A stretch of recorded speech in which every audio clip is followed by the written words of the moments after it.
안녕하십니까 여러분들, 산책처럼 사주입니다. 이번 시간에 드릴 말씀은요, 임목입니다.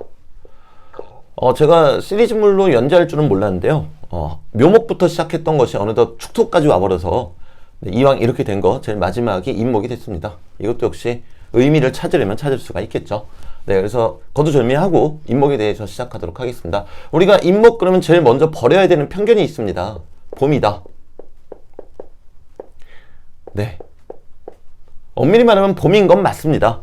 봄인 건 맞는데요, 춥다. 그리고 봄 기운이 서서히 온다.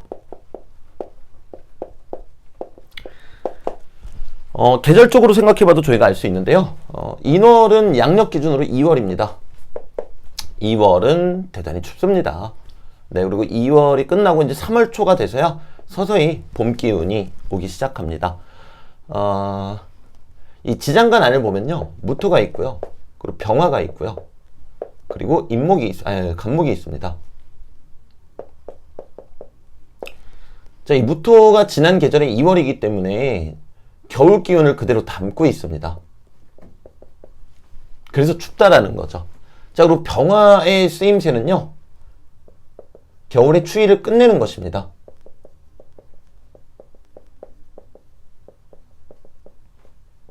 그래야 봄을 시작할 수 있으니까요. 그리고 나서 비로소 가장 마지막 단계에 봄을 시작시킵니다.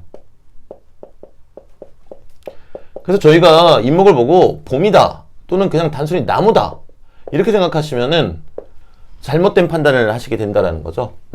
보시다시피 3등분해 했을 때 3분의 1만 나무고요, 3분의 1만 봄이에요. 네, 그래서 우리가 이 임목을 봤을 때 나무다, 봄이다 이렇게 생각하는 거는 조금 무리가 있다.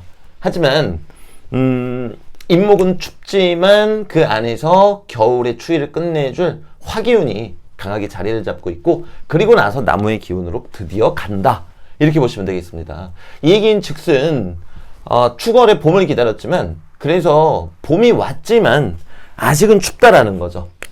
아직은 춥지만 조금만 있으면 병화가 올라올 것이기 때문에 아주 따뜻한 뜨거운 그런 열기운이라고 말씀드릴 수 있겠습니다. 뜨거운 열기운이라고 말씀을 드렸는데 2월에 그럼 왜 안 덥냐고요? 당연하죠. 찬물에다가 뜨거운 물 붓는 거하고 똑같습니다. 그럼 미지근해지죠? 네, 같은 이치라고 생각하시면 되겠고요. 그렇기 때문에 임목이 있는 분들은요, 기본적으로 춥다라는 거에 우리가 좀 귀를 기울일 필요가 있습니다. 연지는 그 어떤 상징성이 현대사회에서는 좀 미약하기 때문에 월지부터 말씀을 드리면요, 물론 나의 대표적인 공간이다 이런 측면에서는 상징성이 강합니다. 네, 월지부터 말씀드리자면요, 춥다라는 거죠. 춥다라는 거는 음적이라는 뜻이고요, 그 안에서 강한 양기운이 치고 올라오니까 음과 양이 마치 5대5로 적절하게 배합되어 있는 모습입니다. 하지만 계절적으로는 춥기 때문에 겉은 음이고요, 속은 양이라는 거죠. 자, 이것이 의미하는 거는요, 겉으로 봤을 때는 전문적이고 깊이 있고 이렇지만 안으로 들어가면 대단히 화려하게 펼쳐내는 모습이 있다 이렇게 이해하셔도 좋겠습니다. 자, 그리고 배우자궁에 임목이 있게 되면요, 똑같습니다. 겉으로는 추운데 안으로는 따뜻합니다. 이걸 더욱 쉽게 말씀드려 보면요, 뭔가 고독한 느낌마저도 납니다. 네, 임목 자체가 고독한 느낌마저도 납니다. 원래는 이제 신금을 가지고 그렇게 이야기를 하는데요, 실은 임목도 그렇게 보셔도 되겠습니다. 고독한 느낌이 나고요. 왜? 추우니까요. 그런데 그 안에서 따뜻한 양기운이 솟아오르기 때문에 실제로는 그렇지 않다. 이거를 조금 더 구체적으로 말씀드리면은 뭔가 연애나 또는 혼인 생활을 함에 있어서도 고독하구만 뭐 이제 이런 생각을 할 때도 있고, 좀 쓸쓸해 보이고 생각도 깊지만 한편으로는 그 안에서 나에게 강한 힘을 주는 무언가가 있다.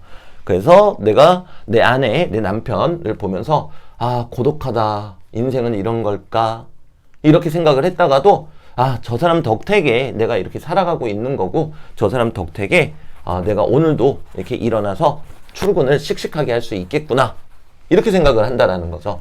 네, 그리고 이제 시주에 임목이 있게 되면요, 말씀드린 것과 똑같아요. 그 내 마음속이 조금 차가운 면이 있는 거예요. 여기서 이 차갑다는 건 냉정하다는 뜻이 아니고요. 사색적인 면이 있다라는 겁니다. 하지만 그 안에서 강한 병화의 기운이 올라오기 때문에 마음속이 그러니까 양면적인 모습을 보이는 거죠. 겉으로 봤을 때는 대단히 마음속이니까 겉으로 볼 수가 없겠네요. 네, 사색적인 모습과 이 겨울 기운이니까요. 사색적인 모습과 그리고 대단히 활기찬 모습을 두 가지를 갖고 있으니 대단히 매력적인 캐릭터가 되겠죠.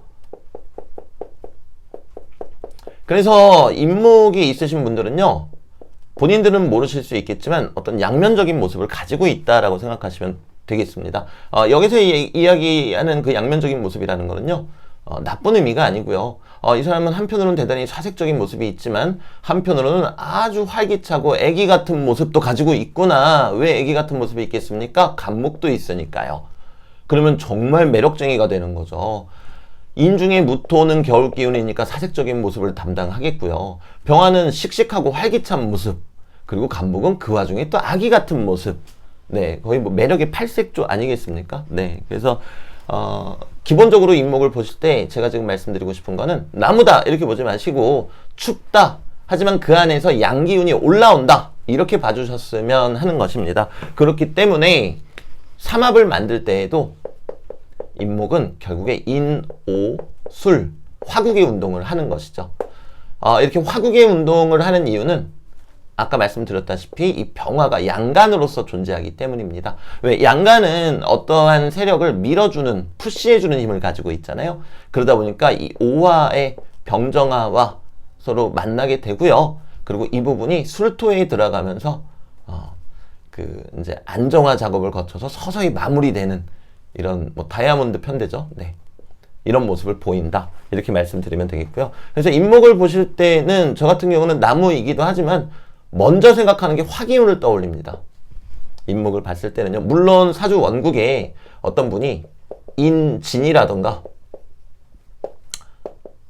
특히 이제 인묘 이렇게 돼 있으면요. 이 지장간 속에 실제로 이 나무들의 기운도 만만치가 않습니다. 어떤 나무의 기운을 가미해서 봐야 되겠죠. 인진도 마찬가지고요. 물론 이걸 격각이라고도 이야기하긴 하지만 요 안에 간목이 있고 또 요 안에 을목이 있다 보니까 어느 정도 나무의 기운들이 있다. 이제 이렇게 판단해야 되겠지만요. 그냥 인목이 혼자 있거나 아니면 주변에 화기운과 함께 있다면은 화기운으로 보시는 게 맞겠습니다. 여기에서 말씀드리는 화기운은 당연히 오화와 술토를 말씀드리는 거고요. 그래서 인목 같은 경우는 이제 이런 특징 보인다 이렇게 알고 계시면 되겠고요. 그리고 이 나무가 갖고 있는 기운이 어질인이죠. 사람이 어질다는 뜻이죠. 묘목도 마찬가지고요. 그러다 보니까 측은지심 당연히 가지고 있겠고요. 근데 이 인목은 나무의 기운도 있지만 병화의 기운도 있기 때문에 측은지심과 사양지심 전체를 위해서 내 것을 포기할 줄 아는 사양하는 그 마음도 함께 가지고 있다. 이렇게 말씀드릴 수가 있겠습니다. 자, 그리고 인목 같은 경우 또 인사형사를 우리가 빼놓고 얘기할 수가 없죠. 네, 인사형사를 빼놓고 논할 수가 없는데요. 이 부분도 지장간 안을 보시면요. 병화와 간목 그리고 경금과 병화가 있습니다. 이제 보시면 아시겠지만 간목이 목생화 해서 이 경금을 크게 재련하는 모습입니다. 그래서 이 금의 기운이 강하신 분들은 오히려 이 금이 재련을 당하면서 완성되어 가겠지만 사주 원국의 금의 기운이 약하신 분들은 이 금이라는 오행 또는 일간마다 여기에 해당하는 십성은 다르겠죠. 이 십성이 문제가 생길 수 있다. 이것까지 또 말씀드리겠고요. 그래서 그쵸. 네. 이번 영상은 여기에서 마무리 짓도록 하고요. 언젠가 또 기회가 되면요. 12지지를 조금 더 심층적으로, 네, 조금 더 다각도로 해석해 드리는 그런 시간을 가져볼까 합니다. 이번에는 앞서 말씀드렸던 대로 묘목부터 시작을 그냥 하고 끝낼 생각이었는데, 네, 시작이 아니죠. 그러니까 그냥 묘목을 하고 끝낼 생각이었는데, 하다 보니까 묘, 진사, 오미, 신유, 술, 해, 자축, 인까지 이렇게 와버렸어요. 네. 그래서 엉겹결에, 네, 이렇게 왔지만, 다음에는 조금 더 준비해서 여러분들이 어떤 양질의 정보를 얻어 가실 수 있게 한번 컨텐츠를 짜보도록 하겠습니다. 네, 요즘 나날이 구독자가 자꾸 늘어가고 있어서 참 감사합니다. 감사하고 댓글에 일일이 댓글을 또 달아드려야 되겠지만 한편으로는 기존 내담자분들 또 새로운 내담자분들께서 그때그때 처하시는 또 긴박한 상황들이 있다 보니까 제가 섣불리 이렇게 댓글을 잘 못 달아드리고 있습니다. 이 점 다시 한번 죄송하게 생각하고요.